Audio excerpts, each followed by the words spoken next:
engkau temukan, kiranya engkau temukan di matamu aku berkenan di antara manusia. Itulah kehormatanku, terindah dalam hidupku, kebahagiaan di hadiratmu, kebahagiaan di hadiratmu, ya Tuhan, kebahagiaan di hadiratmu. Kami berdoa biarlah hidup kami boleh berkenan di hadapan Tuhan. Tuntun kami juga untuk kami boleh hidup menurut apa yang menjadi kehendak-Mu dalam kehidupan kami. Teruslah firman-Mu yang benar itu menuntun kami, agar setiap kami boleh melakukannya tepat seperti apa yang Tuhan kehendaki. Kami juga hidup bermakna bagi sesama kami. Sebentar kami mendengar kebenaran firman-Mu, Tuhan berbicara kepada setiap kami, roh hikmat, wahyu, dan pengertian turun atas kami, membukakan cakrawala pemikiran kami, untuk kami sambut kebenaran-Mu yang akan juga berdampak bagi berubahnya perilaku kami menjadi seturut apa yang Tuhan kehendaki. Terima kasih Bapa, dalam nama Tuhan Yesus kami berdoa. Amin. Amin. Silakan duduk kembali, Bapak Ibu Saudara. Ya, puji Tuhan, kita ketemu kembali dalam ibadah kita pada sore hari ini. Saya langsung aja, kita lihat di firman Tuhan di Jojo pergi. Kejadian 1 ayat 26-27. Ini satu ayat yang menjadi dasar dari pemahaman kita, ya, dari kebenaran Injil yang murni. Kejadian 1 ayat 26 dan dengan 27.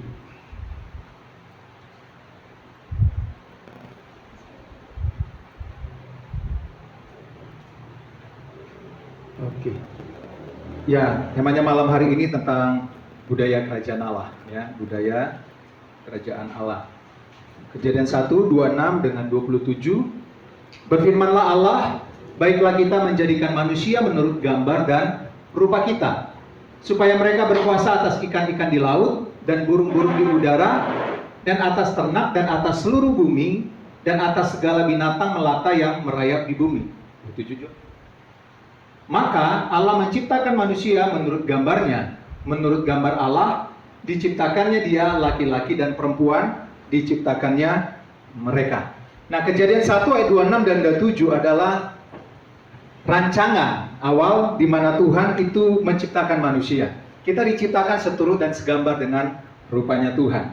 Kita juga boleh melihat bahwa Kejadian yang ketiga mencatat bahwa manusia itu mengalami kejatuhan dalam dosa. Ya, saya kasih urutan singkat aja. Kejadian 1 ayat 26 dan 27 adalah rancangan awal Tuhan menciptakan dan menjadikan manusia. Yang mengerti boleh katakan amin? Amin ya. Kemudian Tuhan sebenarnya nggak kehendaki, tapi harus terjadi karena manusia terbujuk dan terbuai oleh rayuan yang iblis berikan, sehingga mereka itu dan tanda petik memberontak kepada Allah. Maka Kejadian pasal yang ketiga mencatat peristiwa kejatuhan manusia ke dalam dosa. Roma 3 ayat yang 23, saya bacakan aja. Roma 3 ayat yang ke-23. Firman Tuhan catat gini, karena semua orang telah berbuat dosa dan telah kehilangan kemuliaan Allah. Karena semua orang telah berbuat dosa dan telah kehilangan kemuliaan Allah. Kita selalu diingatkan itu adalah hustereo. Sebenarnya nggak benar-benar hilang, bukan total depravity sebenarnya. nggak benar-benar hilang, tapi merosot. Makin lama makin pudar. Kemuliaan Allah, kualitas Allah yang sebenarnya udah ditanamkan dalam diri Adam dan Hawa, nggak sampai kepada titik yang Tuhan kehendaki. Belum sampai di tengah jalan jatuh. Ya, itu Kejadian 3. Nah, dampaknya adalah di Kejadian yang pasal keempat. Saudara tahu peristiwa yang Kejadian pasal yang keempat? Ya, peristiwa di mana Kain membunuh Habel. Kita lihat ketika manusia jatuh dalam dosa, langsung terjadi sebuah kegiatan kriminal pada waktu itu. Nah, saya mengajak kita juga lihat di Kejadian pasal yang kelima, Kejadian 5,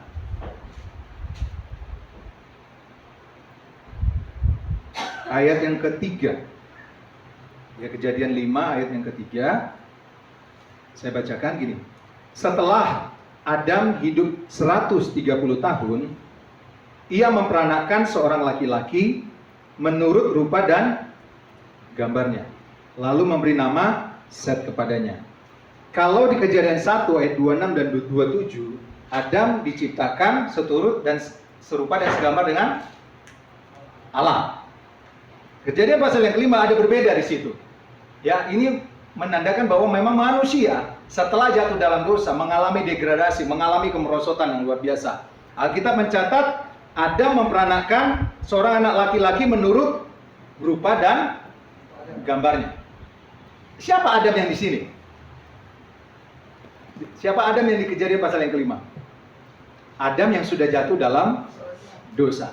Jadi yang diwariskan manusia bukan rupa dan gambar Allah lagi, tapi rupa dan gambar Adam yang telah jatuh dalam dosa. Ya, ini pelan-pelan. Kita lihat lagi di Kejadian pasal yang ke-6. Ayat yang kelima. Bisa bantu Jo? Kejadian 6 ayat yang kelima.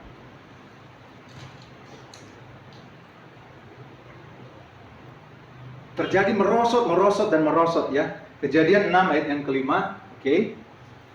Firman Tuhan bilang gini, ketika dilihat Tuhan bahwa kejahatan manusia besar di bumi, dan bahwa segala kecenderungan hatinya selalu membuahkan kejahatan semata-mata. Ini adalah dampak dari pudarnya kemuliaan Tuhan yang ada pada manusia. Jadi kita lihat bahkan ayat itu, pasal itu makin bertambah, nggak makin baik itu manusia. Ya, kita lihat dari Adam jatuh langsung ada pembunuhan. Kain bunuh Abel. Terus pasal kelima, rupa dan gambar yang diwarisi bukan rupa dan gambar Allah lagi, tapi rupa Adam yang telah jatuh dalam dosa. Kejadian ke-6 itu adalah puncaknya, di mana manusia melakukan kejahatan. Ya, dan kita lihat Kejadian pasal yang ke-6 ini mencatat tentang peristiwa air bah nantinya. Ya, di mana manusia itu dengan rasa pedih sebenarnya Tuhan harus musnahkan dan menyisakan Nuh dan keluarganya.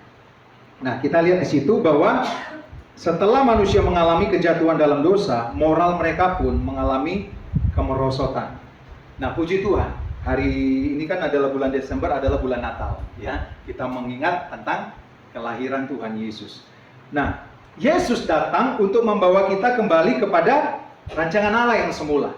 Lihat, tadi saya mau pakai papan tulis sih, sebenarnya cuma ya, agak susah dibuka. Jadi ini aja. Nah, di titik ini adalah Kejadian 1 ayat 26 dan 27. Ya kan?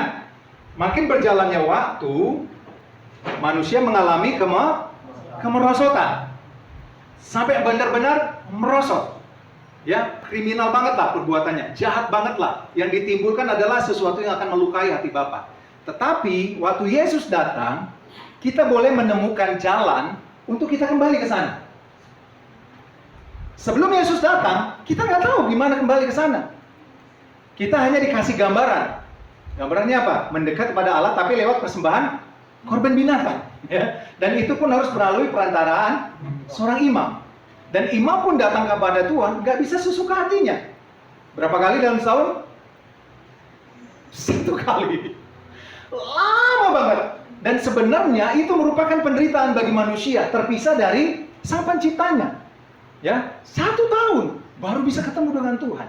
Nah, ketika Yesus datang, kita nggak perlu lagi namanya korban bakaran itu. Dan kapan saja, di mana saja kita bisa untuk punya waktu menemukan Tuhan, datang kepada Tuhan secara pribadi. Ya, nah Yesus datang untuk membawa kita kembali kepada rancangan Allah yang semula tadi. Di Kejadian 1 ayat 26 dan 27. Nah, tetapi yang kita perlu ketahui, nggak serta-merta ketika kita mengaku Yesus adalah Tuhan, kita ada di sini. Ada yang bilang baptis. Kita dibaptis, orang berharap gini, zut, ada di sini secara tiba-tiba. Bisa nggak sih? Nggak bisa. Namanya hidup, nggak ada sebenarnya yang instan. Mie instan pun perlu proses masaknya. Namanya mie instan kan, tapi airnya perlu direbus kan? Nggak ada yang benar-benar mie instan kita buka langsung makan. Nggak ada, tetap ada prosesnya. Ya, jadi Yesus datang untuk bisa membawa kita kembali ke sana. Nah, untuk itu kita harus dimuridkan. Boleh katakan dimuridkan? Dimuridkan. Ya, dimuridkan. Kenapa sih kita harus dimuridkan oleh Tuhan Yesus? Karena Alkitab mencatat dan memberikan sebuah gambaran yang jelas bagi kita bahwa Yesus adalah prototipe gambaran dari seorang pribadi yang Allah kehendaki, yang hidupnya selalu mendatangkan kesukaan bagi Bapa. 2 kali dalam Alkitab mencatat gini, inilah anakku yang kukasihi, kepadanya lah aku berkenan. Yang pertama ketika baptisan di Sungai Yordan, dan yang kedua ketika Yesus dipermuliakan mengalami transfigurasi di atas gunung. Inilah anakku yang kukasihi, dengarkanlah dia. Ya. Jadi untuk kita sampai ke sana, kita memang harus terima Tuhan Yesus. Dan kita pun harus dimuridkan oleh Tuhan Yesus. Kenapa kita harus dimuridkan oleh Tuhan Yesus? Karena dia adalah prototipe, gambaran satu-satunya pribadi yang Allah kehendaki. Yang mengerti boleh katakan amin? Amin. Ya. Nah, untuk menjadi murid Tuhan Yesus ada syaratnya Bapak Ibu. Ya. Ini sebenarnya gampang dibaca, gampang dikhotbahkan, tapi memerlukan segenap hidup untuk melakukannya. Dan segenap kekuatan untuk melakukannya. Saya ajak kita lihat di Lukas pasal yang ke-14 ayat 25 sampai dengan 30. Lukas 14 25 sampai 30. Ya. Karena Tuhan Yesus adalah prototipe atau gambaran dari seorang pribadi yang Allah kehendaki, kita harus dimuridkan oleh dia. Nah ini, kalau pada ikutnya itu syarat mengikut Yesus. Lukas 14 ayat yang ke-25 sampai dengan 30. Segala sesuatu harus dilepaskan untuk mengikut Yesus. Pada suatu kali, banyak orang berduyun-duyun mengikut Yesus dalam perjalanannya. Sambil berpaling, ia berkata kepada mereka, "Jikalau seorang datang kepadaku, dan ia tidak membenci bapaknya, ibunya, istrinya, anak-anaknya, saudara-saudaranya laki-laki atau perempuan, bahkan nyawanya sendiri, ia tidak dapat menjadi muridku." Itu syaratnya. Ya. Yang kedua, ayat 27 bilang gini, "Barang siapa tidak memikul salibnya dan mengikut aku, ia tidak dapat menjadi muridku." Barang siapa tidak memikul salibnya dan mengikut aku, ia tidak dapat menjadi muridku. 28. "Sebab siapakah di antara kamu yang kalau mau mendirikan sebuah menara tidak duduk dahulu membuat anggaran biayanya, kalau cukup uangnya untuk menyelesaikan pekerjaannya itu?" 29. "Supaya jikalau ia sudah meletakkan dasarnya dan tidak dapat menyelesaikannya, jangan-jangan semua orang lihatnya, mengejek dia." 30. "Sambil berkata, orang itu mulai mendirikan tetapi ia tidak sanggup menyelesaikannya." 31. "Atau raja manakah yang kalau mau pergi berperang melawan raja lain tidak duduk dahulu untuk mempertimbangkan apakah dengan 10.000 orang ia sanggup menghadapi lawan yang mendatanginya dengan 20.000 orang? Jikalau tidak, ia akan mengirim utusan selama musuh itu masih jauh untuk menanyakan syarat-syarat pendamaian." Nah, 33 ini yang kita perlu perhatikan. "Demikian pula lah tiap-tiap orang di antara kamu yang tidak melepaskan dirinya dari segala miliknya tidak dapat menjadi muridku." Saya bacakan sekali lagi. "Demikian pula lah tiap-tiap orang." Jadi sini orang semua kan ya? Artinya untuk kita, ya. "Di antara kamu yang tidak melepaskan dirinya dari segala miliknya tidak dapat menjadi muridku." Jadi syaratnya adalah melepaskan segala sesuatu. Gampang nggak sih? Melepaskan segala sesuatu. Ibaratnya gini, sebuah sekolah atau universitas buka pendaftaran. Nah, syarat untuk masuk ke sana, Poin pertama gini, harus melepaskan segala sesuatu. Itu syaratnya. Kira-kira nih, kalau ada yang dicintai lebih dari kampus itu, kira-kira dia mau melepaskan segala sesuatu nggak? Pasti nggak kan? Kalau dia nggak mau, diterima nggak sih? Nggak. Nah, kalau kita berpikir gini, kalau ada orang Kristen yang merasa bahwa dia sudah jadi murid Tuhan Yesus, kita perlu pertimbangkan kembali apa dasarnya dia mengaku bahwa dia adalah murid Yesus. Padahal syarat untuk menjadi murid Yesus adalah melepaskan segala sesuatu. Itu syarat pendaftarannya. Itu kualifikasi yang Tuhan kehendaki untuk jadi muridnya. Makanya di awal kan tadi bilang, yang nggak mau membenci bapaknya, yang nggak mau membenci ibunya, yang nggak mau membenci saudaranya, nggak layak jadi muridku. Segala sesuatu harus dilepaskan. Kok berat? Ya memang gitu. Syaratnya kok kayaknya berat? Ya memang gitu. Nggak pernah diturunkan syaratnya. Untuk jadi murid Yesus harus melepaskan segala sesuatu. Kenapa? Kalau nggak melepaskan segala sesuatu, kita melihat itu di ayat-ayat yang lain. Ada yang berpaling ke belakang. Ada yang bilang gini, Tuhan, aku mau ngikut Engkau tapi aku harus menguburkan ayahmu. Kan kemarin beberapa waktu yang lalu Pak Gembala udah bilang, karena bagi orang Israel, artinya adalah dia tunggu sampai bapaknya mati, kemudian dia dapat warisan, dan setelah dia dapat warisan dia berjanji ikut Tuhan Yesus. Tapi kemungkinan itu kecil sekali. Jadi harus melepaskan segala sesuatu. Nah, kita perlu akui lah, ada begitu banyak sebenarnya orang Kristen hanya sekadar pengakuan sepihak bahwa dia adalah murid Tuhan. Kenapa? Untuk syarat dan kualifikasi yang pertama, melepaskan segala sesuatu, banyak di antara kita yang nggak sanggup. Banyak di antara orang percaya yang nggak sanggup. Ya, itu syaratnya. Dan Tuhan nggak pernah kurang-kurang. Ya. Nah, Yesus juga bilang gini, ada orang berkata gini, Tuhan, aku mau ikut Engkau. Tuhan ngomong, serigala punya diam, burung punya, tapi anak manusia tidak mempunyai tempat untuk meletakkan kepalanya. Artinya Yesus kan pindah-pindah, hidupnya bergantung pada tuntunan Tuhan, tuntunan Bapa. Ya, kalau Yesus masih ada yang dipegangnya, pasti dia nggak akan mau pindah-pindah. Demikian juga murid-muridnya pun, kalau nggak rela melepaskan jalan-jalannya, itu teman-temannya, ada Matius juga yang pemungut cukai gitu kan, nggak rela meninggalkan itu, dia nggak akan bisa jadi murid Tuhan Yesus. Ya, nah saya akan bawa di sini yang pertama tentang budaya kerajaan sorga adalah nggak terikat akan segala sesuatu. Yang nanti boleh katakan amin. Nggak terikat akan segala sesuatu. Nah, nanti di 1 Korintus pasal yang ke-10 bahkan juga di kitab Roma ada yang katakan gini bahwa apa yang terjadi pada Israel itu adalah gambaran dari kehidupan orang percaya. Dan apa yang ada pada Abraham, apa yang Abraham lakukan itu adalah gambaran yang harusnya orang Kristen lakukan. Amin. Nah, Abraham gini, dipanggil dari Ur Kasdim. Yang dibilang itu adalah kota metropolitan pada waktu itu. Tapi saya nggak mau bahas di situ. Kita mau lihat tentang langkah-langkahnya Abraham. Abraham waktu diperintahkan Tuhan untuk keluar, dia pergi nggak? Dia pergi. Bahkan dicatat gini, Abraham itu nggak pernah punya rumah permanen. Ada yang mungkin bilang gini, itu kan zaman dulu, memang nggak permanen. Tetapi di sini yang dibilang gini adalah Abraham itu nggak pernah buat tempat tinggal yang permanen. Kenapa? Dia harus ikutin langkah Tuhan sampai di titik di mana Tuhan katakan berhenti. Ya kan? Ikutlah aku, karena dia akan ku tunjukkan. Abraham tahu nggak?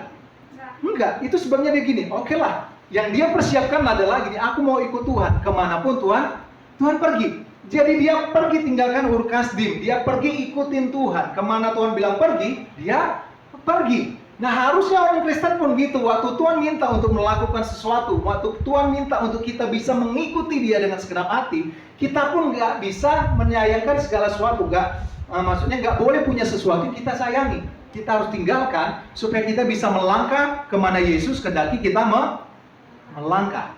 Ya, nah kalau kita lihat pada zaman sekarang, ya dulu lah dibilang perpuluhan. Kalau ada perpuluhan dibilang kok berat ya, gitu kan? Untuk diberkatin harus ada perpuluhan. Ya. Masalahnya gini, dalam hitungan uang aja kita itu berat untuk ngasih Tuhan, apalagi segala sesuatu. Nah orang yang untuk memberi kepada pekerjaan Tuhan aja udah berat, bagaimana dia berkata bilang aku ingin jadi muridnya Tuhan. Dalam hal itu aja dia nggak lolos, ya kan? Dalam hal itu aja dia nggak lolos. Nah, disuruh lagi bangun pagi itu ikut doa pagi, nggak bisa. Dalam hal itu aja dia nggak lolos. Gimana mau jadi murid Tuhan Yesus? Itu masih menjadi syarat ya. Belum diajarin Tuhan Yesus tuh. Belum diajarin. Ya, nah kita harus bisa melepaskan segala sesuatu, nggak terikat oleh segala sesuatu, supaya kita layak dimuridkan oleh Tuhan Yesus. Nah, gambaran bangsa Israel juga keluar dari Mesir. Selama di padang gurun, mereka harus mengikuti tiang awan dan tiang api. Kalau tiang awan, tiang api berhenti, mereka berhenti. Kalau tiang awan, tiang api melangkah, berjalan, mereka ikut berjalan. Nah, itu sebenarnya kehidupan yang nggak nyaman. Nggak nyamannya gini, saya bayangin nih, kalau saya pas lagi mandi, tiang awannya bergerak. Ya kan? Loh, mau nggak mau saya harus cepet-cepet. Ibu-ibu misalnya, Cilili lah, lagi masak, tiang awannya bergerak, mau nggak mau itu ditinggalin. Artinya kayak gitu, segala sesuatu kita harus bereskan, harus lepaskan. Supaya apa? Supaya kita bisa ikut Tuhan dengan sepenuhnya. Ya, kenapa? Karena kalau nggak bisa, maka kita nggak jadi murid Tuhan. Coba kita lihat di kejadian di Lukas pasal yang ke-6 ayat yang ke-40.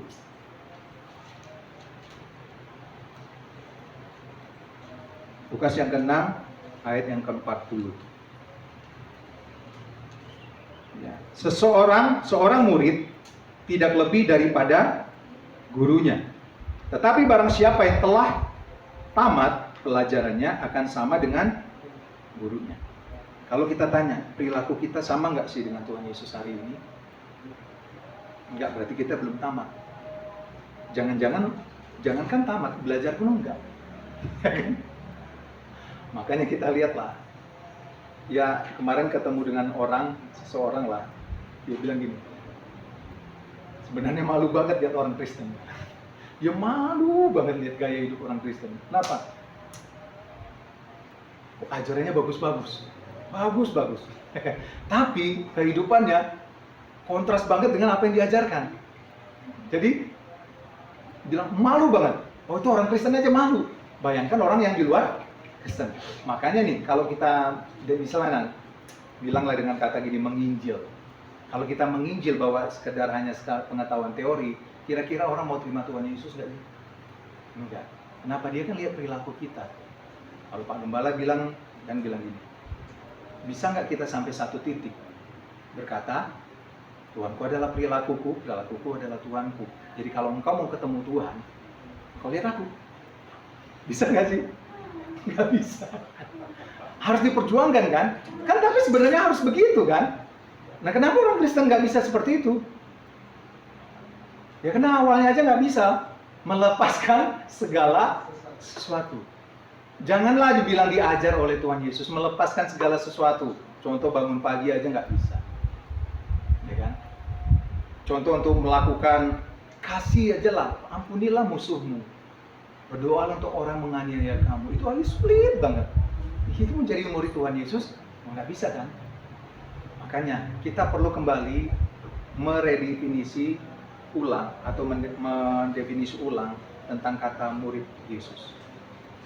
Jangan-jangan kita hanya sekedar mengaku murid Tuhan, tapi kita bukan murid Tuhan yang sesungguhnya di hadapan Dia. Ya, jadi budaya yang saya mau katakan di sini, kita harus berperilaku sama seperti bangsa Israel, sama seperti yang Abraham lakukan. Enggak terikat oleh apapun, siap sedia menunggu tuntunan Tuhan. Ya, kalau dipanggil pulang, panggil. Ya, makanya Bapak Ibu Saudara, kemarin saya renungkan juga, saya pikir-pikir gini, kalau orang Kristen itu punya gaya hidup seperti Tuhan Yesus, dia nggak akan mungkin beli rumah di Singapura, ya kan ya, beli rumah di Singapura, terus dibiarin aja di situ. Sementara dalam keluarganya ada orang yang nggak punya rumah. Rumah dia dibuat di Singapura, tapi nggak ada yang ninggalin. Dalam lingkaran keluarganya, ada ya sanak keluarganya yang nggak punya rumah, tapi nggak dibeliin. Nah, itu bukan budaya kerajaan surga. Artinya dia lebih sayang hartanya daripada keluarganya, ya kan? Nggak akan ada orang Kristen yang punya contoh lah ya. Mungkin ini terlalu bagus untuk jadi kenyataan, tapi sebenarnya inilah yang harusnya jadi kenyataan. Nggak mungkin orang beli, misalnya punya rumah, dia udah punya rumah satu, Jahatannya berlimpah. Dia beli rumah di berbagai tempat. Contohnya di Villa Citra. Tapi rumah itu nggak dihuni.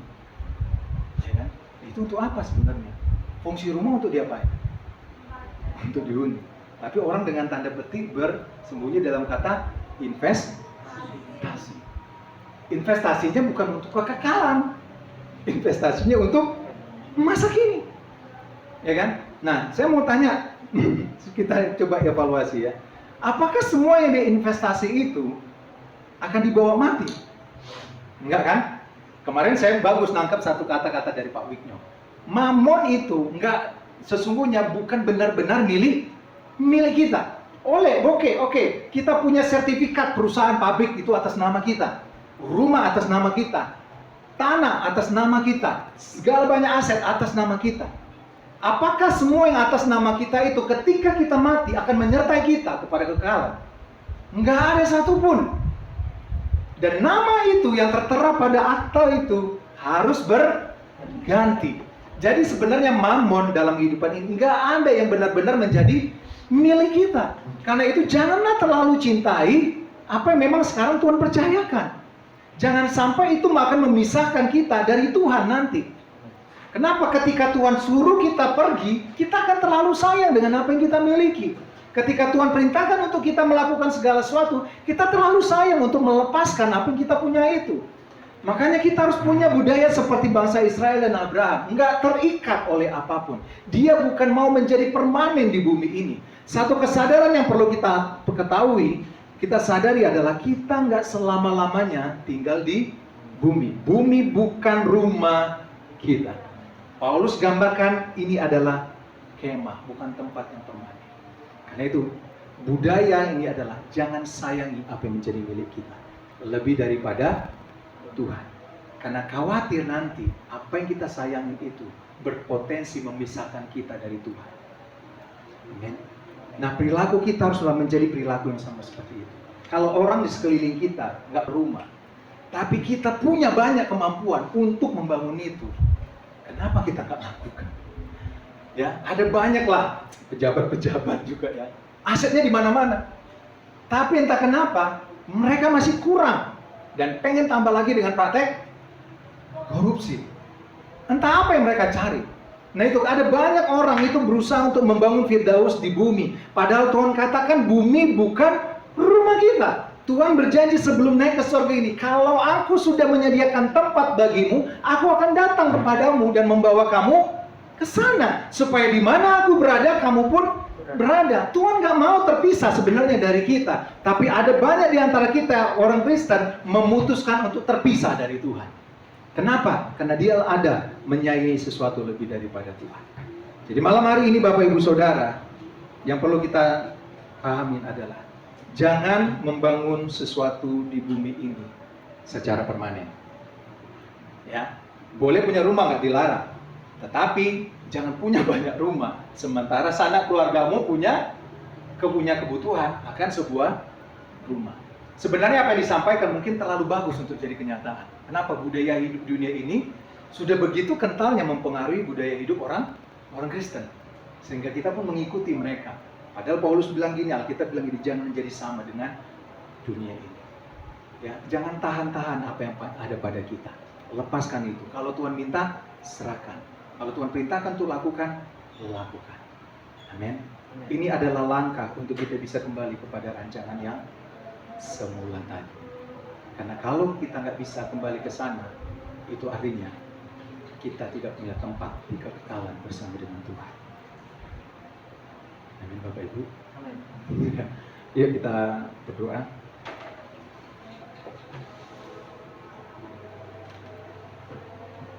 Bapa, berikan kepada kami hati seperti Abraham, yang rela meninggalkan segala sesuatu untuk mengikut Tuhan.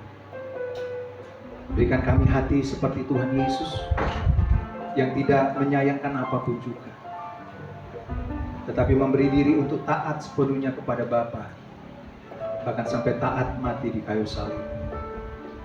Kalau kami berkata kami orang Kristen, kalau kami berkata kami adalah murid Yesus, seharusnya perilaku sikap kami itu sama dengan Tuhan kami.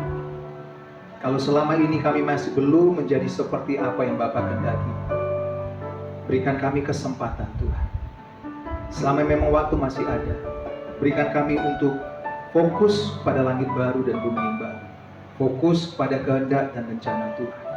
Ajarkan kami untuk tidak mencintai yang lain lebih daripada Tuhan.